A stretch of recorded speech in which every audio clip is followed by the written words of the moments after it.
Hello, I'm Don Atkinson. I'm a professional engineer and architect with the Archetype Companies. Welcome to our PEP Talk series. PEP Talk is a series of videos dedicated to helping clients with their design, repair, and maintenance issues of their buildings. Today, the question we're going to deal with is why hire a professional engineer to help you with your construction project? We're going to be looking at three areas. The first area is that if you simply hire a contractor directly, you are hiring a contractor to be your designer. Contractor might be an excellent builder, but he may be a really bad designer. The second thing that we're going to talk about is self-interest. If you hire a contractor to be your designer and he's giving you advice about systems and construction and design, he's giving you advice that may be influenced by his own self-interest. The third thing we're going to talk about is accountability and responsibility. If you hire an engineer or an architect, it's an entirely different situation when problems arise on the project. They can arise during construction or afterwards. And the architect or the engineer has a completely different responsibility than the general contractor. So let's get started.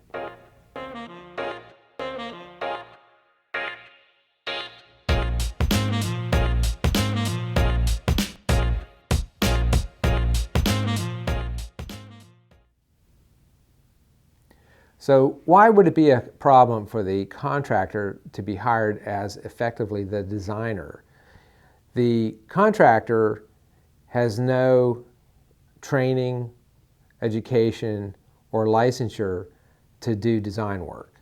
So to give you an example of how this could be a problem, I had a contractor who installed a 2,500 square foot terrace with a sliding glass door system that was directly over top of a $500,000 kitchen. So when the sliding glass door was being installed, he called the architect, did not get a detail or specification of exactly how that sliding glass door was to be installed.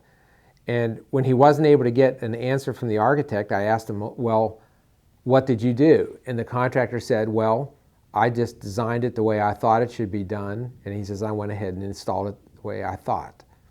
Well, when the kitchen was damaged, the contractor was responsible because he hadn't followed any architectural design. He had, in fact, done his own design. Another issue having to do with contractors being designers is that the architects and engineers have errors and omissions insurance that specifically covers problems with the design. Contractors typically have contracting general liability insurance. So if there is a problem with what the contractor designs, that general liability insurance that the contractor has does not cover the defective work. It only covers subsequent damages as caused by the defective work. So in the case of the terrace problem, the stone terrace that was 2,500 square foot in an area, it was entirely problematic and designed incorrectly. None of that was covered. The only thing that was covered was the water damage that occurred in the subsequent water intrusion in the kitchen.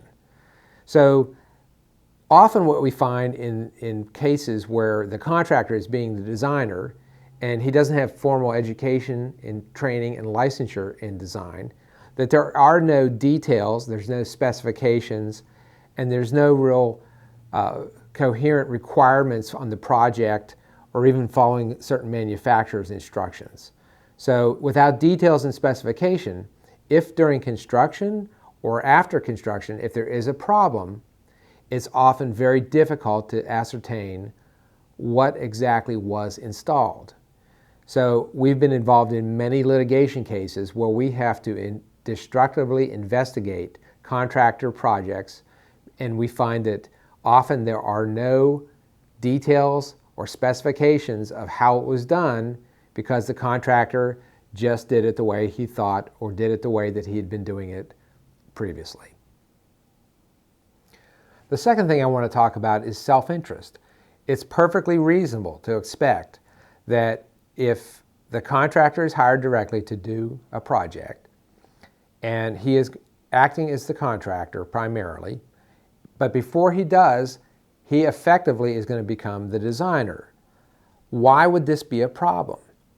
Well, the contractor, when he's recommending, for example, a roof system,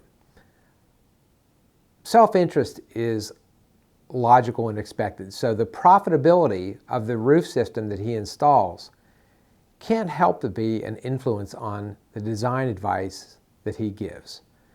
If he can make twice as much money installing a certain roof that he's done in the past, that he's very familiar with, both the profit that he would make on that type of a roofing system, plus the fact that he's done multiple installations of that particular type of roofing system, and he was extremely familiar with that, would logically lead him to advise a client to install that type of roofing system.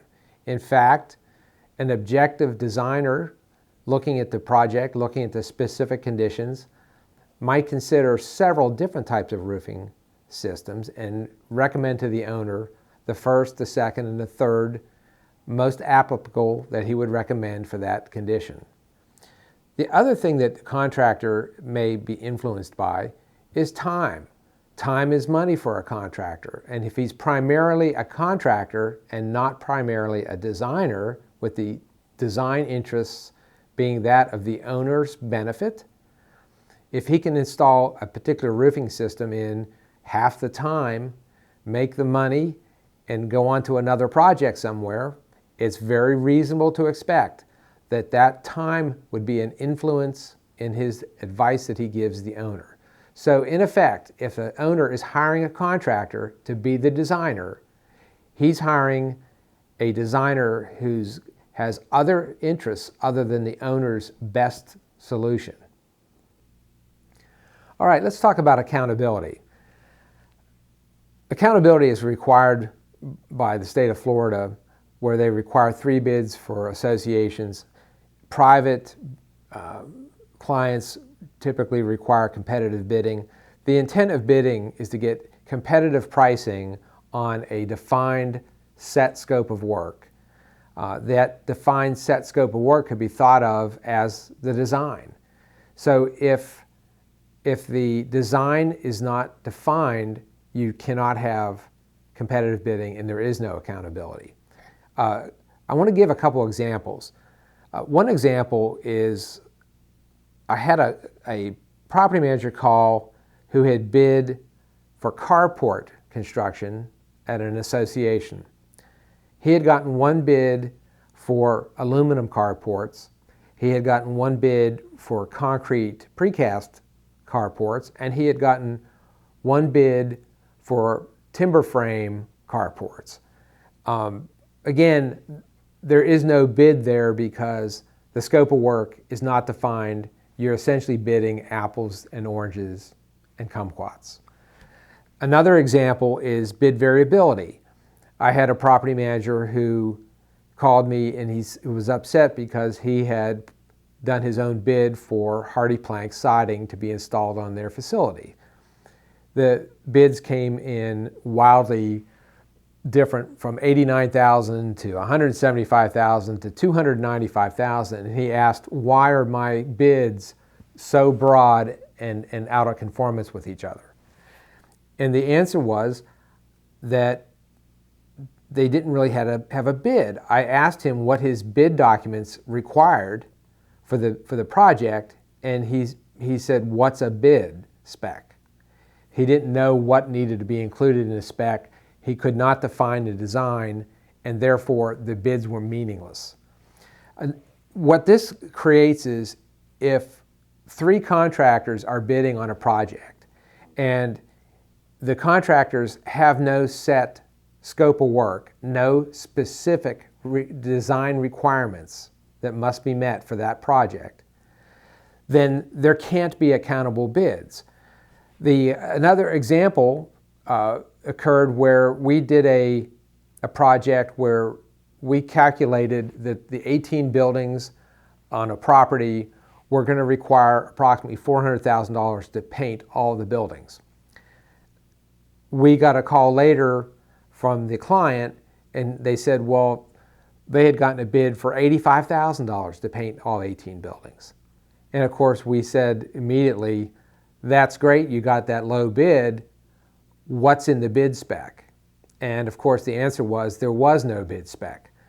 So in that paint project, what was the preparation of the substrate of the buildings to receive the paint? What type of paint was it going to be? Was it going to be the right type of paint? Was it going to be the wrong type of paint? What was the millage of how thick the paint was supposed to be? Was there supposed to be a primer coat applied? There were nothing but gaps in what the insurance and what all the project requirements were. So in essence, there were no design specs. There was no actually defined design. Therefore, his $85,000 bid could have been for a can of spray paint. Another aspect of accountability that is eroded if an engineer is not involved in a project is the role that the engineer plays as an objective third-party oversight on the project. The designer normally does inspections on the project. Those inspections are not self-inspection by the contractor, but they're inspections by a knowledgeable person that wrote the design requirements. If there are problems on the project, those problems often have a change in the design, a nuance of the design, additional directions. Those are always provided by the designer. The contractor winging solutions when they run into problems on a site is not a wise path. The other thing where the contractor is not subject to third-party inspections is that the contractor has to have the work certified. An objective third-party inspector can verify the progress on the job, make sure that the work is being done correctly, can benchmark that the work is done to a point that aligns with the payment applications on the project. So these are all inspection and third-party oversight of the project that is critical to accountability. Otherwise, contractors are self-inspecting and problems can result. Thank you very much for watching this PEP Talk. My name again is Don Atkinson. I am with the Archetype Companies. These PEP Talks stand for Property Engineering Partners. We team up with commercial property owners, condominium association boards, and property managers to ensure that your building projects are well planned, designed, and executed. The next talk that we'll be having will involve due diligence, quality control, value engineering, and how all this is impacting payment applications, which of course is the most important subject of all, money.